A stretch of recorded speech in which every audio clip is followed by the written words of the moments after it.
पण मंजिरी मला वाटतं हिच्यापेक्षा ही साडी जास्ती छान दिसते. हा छान आहेच नक्कीच, मला पण आवडली खरं तर. मला काय वाटतं माहितीये का, ही साडी ना मंजिरी वहिनीच्या साडीपेक्षाही छान आहे. आता सगळ्या बायकांना प्रश्न पडणार आहे, नक्की कुठल्या सुनेचं सुनमुख बघायचं. नाही ग,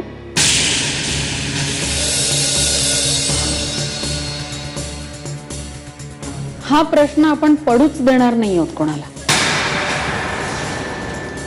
कारण तू कार्यक्रमाला येणार नाहीयेस.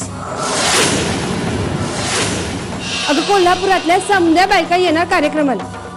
आता त्यांनी विचारलं की ही पोरगी कोण, तर हा निधा पंचायत. पंचायत कसली त्यात, सांगायचं गौरांगची मैत्रीण आहे म्हणून. आई अंबाबाई, कठीण आहे या पोरीचं. आणि लग्नानंतर काय सांगणार?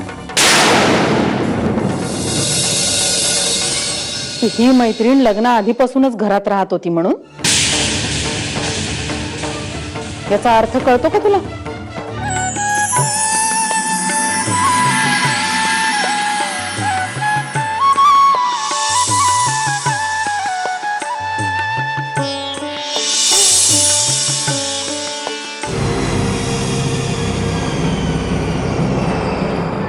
तुमची परवानगी असेल तर कार्यक्रम सुरू करूया? हो, करूया ना सुरुवात. या ना, तुमचाच मान पहिला.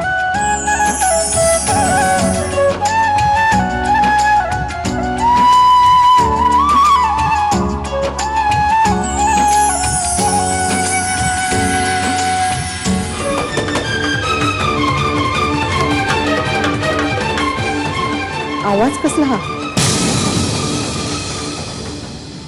आतमध्ये कोणी आहे म्हणायचं? काय जरा घरामध्ये गडबड चालू आहे ना समारंभाची. मंजिरी, अगं पाया पड त्यांच्या. अखंड सौभाग्यवती भाऊ. हे बघ Netra, just try and understand. आत्ता आपण काहीच करू शकत नाही, त्यापेक्षा त्यांना जे करायचं ते करू दे. आणि असंही तू बाहेर जाऊन काय करणार? फरक पडतो गौरांग, मी सून आहे या घरची, माझा हक्क आहे तो. आणि माझा हा हक्क मला मिळवून द्यायला जर तू असमर्थ असशील ना, तर मी समर्थ आहे तो मिळवायला. हे अगं नेत्रा, तू काही राडा. घ्या सुनबाई, मुधोळकरांचा खानदानी हार आमच्याकडून घ्या.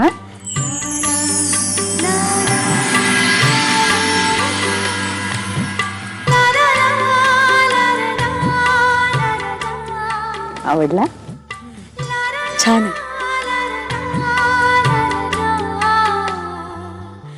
औक्षवंत व्हा.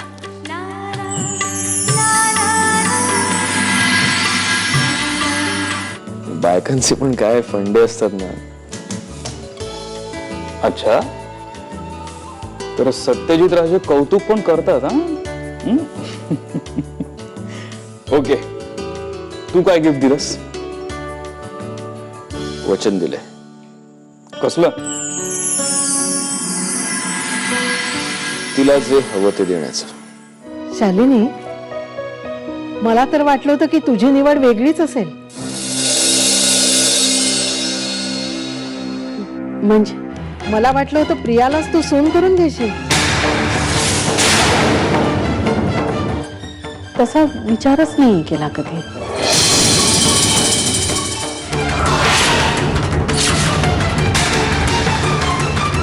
ही कोण पाहुणी? मी नेत्रा. नेत्रा गौरांग मुधोळकर. मुधोळकरांची धाकटी सून.